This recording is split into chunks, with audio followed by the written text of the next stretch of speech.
All right, well, good evening, everybody. Welcome to the Connection Hangout. My name is Paul Tyra here in Henderson, Nevada, and I'm joined by my co-host there in Marietta, Georgia, David Asarno. David, how are you doing? I'm doing great, Paul. I don't know why I always laugh whenever you do that, because you just do every time. Don't laugh at our audience, man. Come on.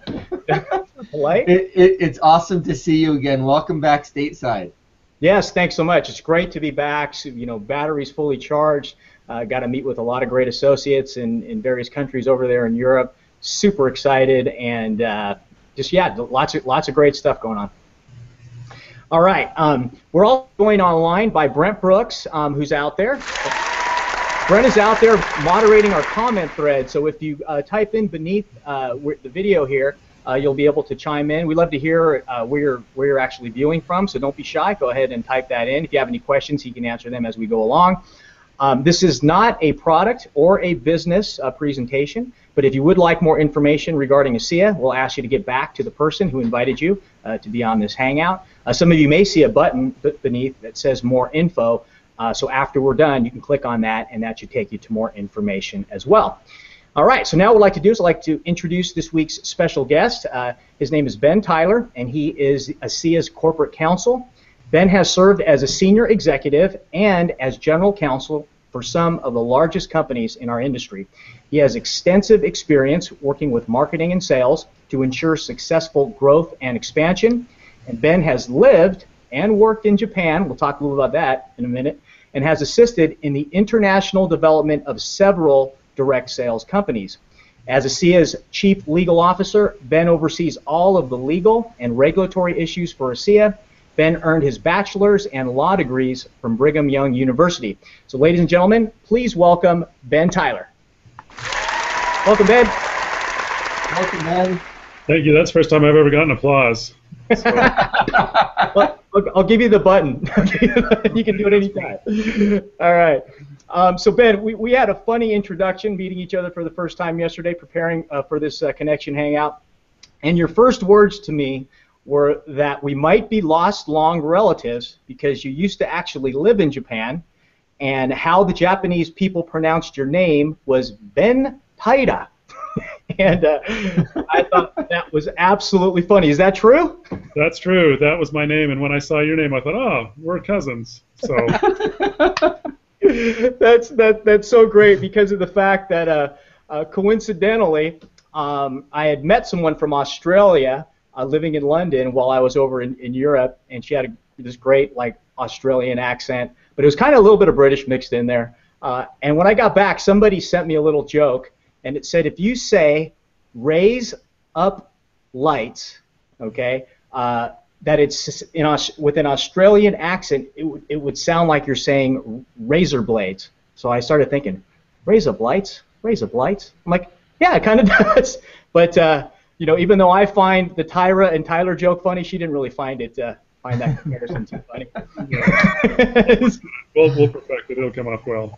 Exactly. So, since we're on the Japan topic, can you share a little bit about what you were doing there, what your experience was, and kind of share the potential of that market when ASEA ultimately ends up expanding there? Yeah, about 30 years ago, I was a missionary in Japan. That's how I learned how to speak Japanese. But when I joined Tishinoni, they were just starting to go into Japan, and so I was very instrumental in the process of opening it up for that company, and of course it became very successful for them.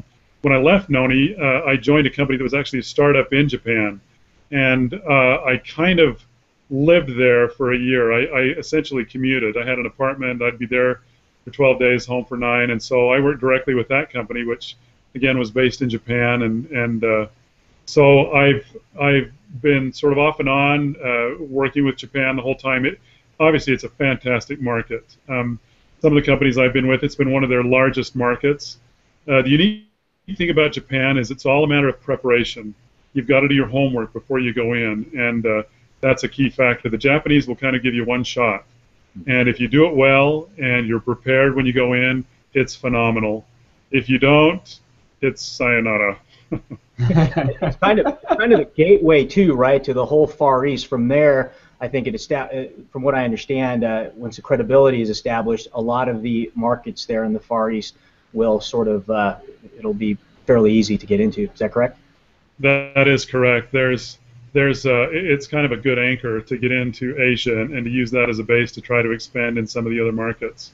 But even so, it's still a very valuable market in its own right. And if you do well in Japan, your life is going to be good. Awesome. It helps Okay. if you have a Japanese last name. If you don't, you just kind of do your best. Okay, Mr. Taira, my Japanese. Right? Let's bring it back to the U.S. Sure. As a CS Corporate Counsel, what's your role and responsibilities, and why is now such good timing for ASEA to have in-house corporate counsel? Well, a lot of companies have counsel come in at different times, and one of the great things about ASEA is that there are a lot of issues that have been sort of blossoming and growing to the point where having MI get involved, for example, there are some issues in the U.S., the regulatory issues that are allowing us to sort of strengthen our position. Patents is a very good example. One of the things about ASEA, it's got a very strong research base. Getting those patents protected, fitting those together, and actually blending those into a marketing message that our distributors can get out and leverage, and that our associates can take and explain the product. I'm very excited about that. One of the things I've enjoyed doing is working with the marketing department, not just to work on what they cannot say, but to try to gather the research and figure out a way to get the story out there in a way that the company and that the associates are protected. I love doing that. And I'm very excited about ASEA because that's one of the great strengths with this company. Fantastic. Awesome. Well, that's really, really valuable, because I know that sometimes things tend to get on the air to the conservative side, but then we see other companies, what they're able to do. So I think having this balance, and especially if you've got a lot of great experience with working with marketing to craft some strong messaging, is phenomenal. Okay, so you mentioned you were with Tahisha Noni and worked with some startups and of course some other big companies. What were you doing just prior to ASEA, and what attracted you to come over to ASEA full time? Well, I was with doTERRA. doTERRA is a good company, but the way that the company was structured, I wasn't really in a position to make a contribution the way I could at ASEA. And I joked with people that the thing that attracted me to ASEA was the taste of the product. The management team, I think, is fantastic. But to be honest, when I was first approached about ASEA, I went online. I was familiar with the company. I knew some people in the company, but I was looking at some of the videos, and I saw a video of Vertus Norton. And there's a video that some of you may be familiar with where he talks about his experience, and he talks about how he was at a social function, and a young woman came up to him and told him how ASEA had affected her and improved her health. And watching him tell that story, I thought, that is an honest man, and this is a great product. And just the integrity of knowing that kind of a person. Of course, it's been confirmed since I've been able to meet with him and work with him.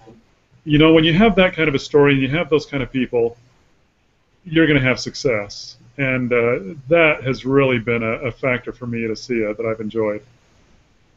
Awesome. Wow, thank you. Now, Ben, you've only been with ASEA for a short period of time. I'd love to hear what your experience is with the people in the company and the workplace, and how would you describe the corporate culture?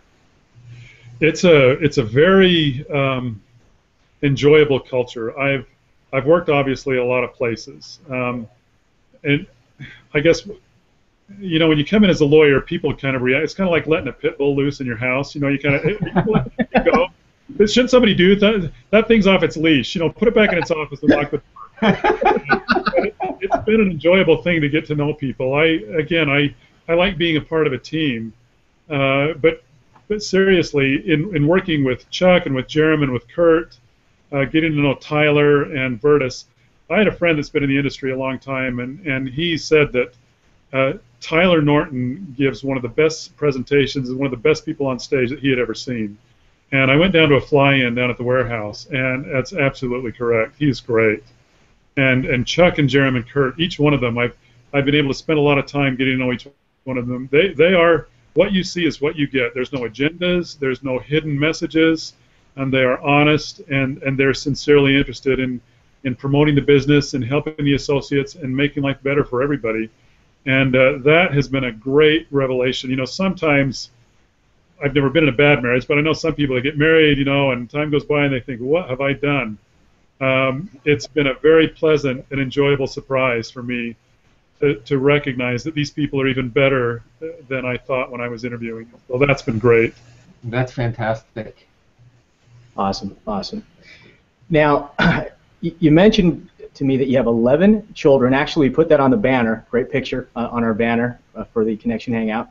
And I was wondering, first off, why did you stop there? I mean, if one of your players gets injured on the football field, I mean, you don't have anyone on the bench to step in.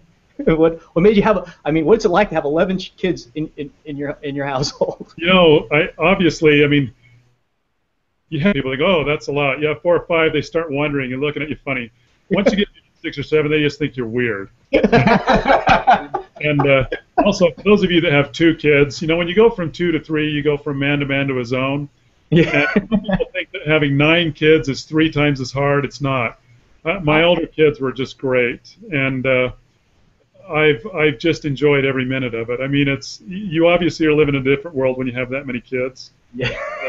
It's been a wonderful thing for me, and you know, now my kids are having kids of their own, and that's always something I kind of wondered.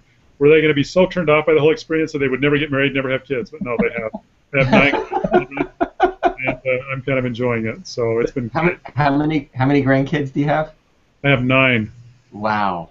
Wow. That's great. And, soon you're going to have a team that the kids can split up and they can play against each other. I know, that's right, yeah. I'm telling Paul that, you know, women in Utah stop having children at 35 because 36 is too many children. That's great. That's great. So with all these kids, and I imagine they've got all kinds of activities going on, do you actually have any recreational hobbies and activities that you like to do, and if so, what are they? Yeah, I'm actually a drum major in a bagpipe band. Ah. And, so I've got a son that plays the pipes, and I've been doing that for about 7 years, and it's fun. Fantastic. Fantastic. Awesome. So in closing, can you share your thoughts of how solid you feel ASEA's legal future is as we go forward? Maybe give some examples of things ASEA is doing in the legal department to protect ourselves in the long term. You know, I've got to tell you, again, I've been with big companies, I've been with little companies, and I've seen strengths and weaknesses.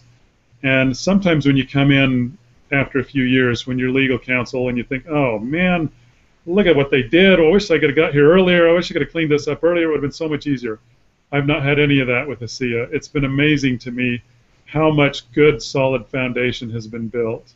I mentioned the patent portfolio. The intellectual property is always a great strength for a company if it's done properly. And a lot of companies miss the opportunity to do things early on that they could have done, and ASEA has done everything right in that respect. We've been conservative about how we've expanded internationally, but that's so that we can build a good, solid foundation. There's nothing worse than you as an associate, and particularly as a leader. You're out in the market, you're building, you're promising people, you're encouraging, the leaders are responding, and all of a sudden you get this letter from some regulator telling them they're out of business. And I've had that experience, and that's very difficult. And I know that there have been a few bumps in the road, but they're moving forward with those, and they've contacted the right people.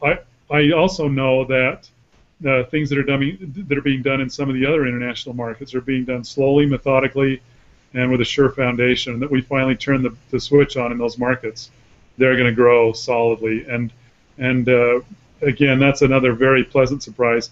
I think that with the research too, that's probably the third area. With the research and the marketing, we're poised to really begin to unroll and to say some things that will give us a real advantage in the marketplace. When I was at Noni, Noni had not been, meaning Noni the fruit, it was kind of a new thing, and it was kind of a struggle to get some of the research in place and to be able to say some of the things that people were wanting to say. We have a real advantage, the redox signaling research and some of the other research, and that I'm sure a lot of you are even more familiar with than I am. It's a great opportunity. I think the future is very bright. The company is growing, and we still have a lot of opportunity, a lot of markets, a lot of good things that are ahead of us. So I'm excited. I'm glad to be a part of the team. It's good to have you on the team. It is. So kind of to clarify, so you think too, and after seeing some of the science and research and things like that from a legal perspective, that we may be able to expand our message and communicate more of the product benefits while still being compliant with regulatory issues? I've got a lot of experience doing that. That's one of the areas that I not only have experience in, it's one of the areas I enjoy. I like the marketing side, and better marketing through legal is never a slogan that's going to win you many fans. But I think that if you've got a legal department that can work cooperatively with the marketing people and bring to bear the research and figure out a way, based on experience with both the Federal Trade Commission, the FTC, and with the FDA, there's a lot that we can do. As we build on that research and as we start to target that in particular claims and get those approved and build some marketing material that will help us to tell our story, we've got a great story. And even beyond the story, we've got a great product. The product really does work for people. Mm-hmm. You don't sell a product like that. You look at the label, what's in it? You talk to people, what does it taste like? Well, just try it. You don't sell a product like that without having a real effect on people's lives, and this one really does. And as long as you've got that, you can build anything else from that. And when you add in the research and some good marketing, I mean, it's a winning recipe. Fantastic. Well, thank you so much, Ben, for being on our Hangout tonight. Really appreciate it. Gave us some great insight there on the legal department and all the happenings going on. Thanks so much. No, thanks for laughing at my jokes. All right. I also want to thank my co-host over there in Georgia. Thanks so much, David, always, for being such a great co-host. My honor. And let's give a big hand for Paul Tyra. Get a clap for myself. All right. And also thanks to Brent Brooks out there for moderating your conversation thread. And we'll be posting next week's guest at theconnectionhangout.com by the end of the week, so be looking out for that.